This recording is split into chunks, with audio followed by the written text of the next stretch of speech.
حدیث نبوی حضرت ابو موسیٰ اشعری رضی اللہ تعالی عنہ نے نبی کریم صلی اللہ علیہ وآلہ وسلم سے روایت کی۔ آپ نے فرمایا، جو شخص اللہ سے ملاقات کو پسند کرے اللہ بھی اس سے ملاقات کو پسند کرتا ہے، جو شخص اللہ سے ملاقات کو ناپسند کرے اللہ بھی اس سے ملنے کو ناپسند کرتا ہے۔ حضرت ابو ہریرہ رضی اللہ تعالی عنہ سے روایت کی، کہا رسول اللہ صلی اللہ علیہ وآلہ وسلم نے فرمایا، تم میں سے کوئی شخص اس طرح نہ کہے، اے اللہ اگر تو چاہے تو مجھے بخش دے، اے اللہ اگر تو چاہے تو مجھ پر رحم فرما،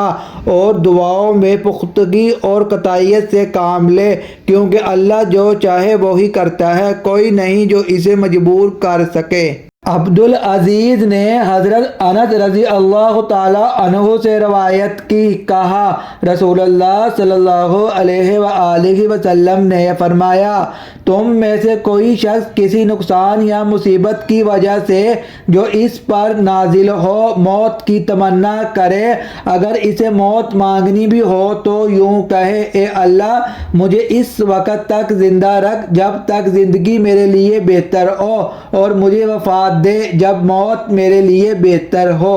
اگر آپ چاہتے ہیں کہ آپ کو مفید اور سچی تعلیمات روزانہ ملے جس سے آپ کی آخرت بھی سنور جائے تو ہمارے پیج کو لائک اور سبسکرائب لازم کریں۔ شکریہ۔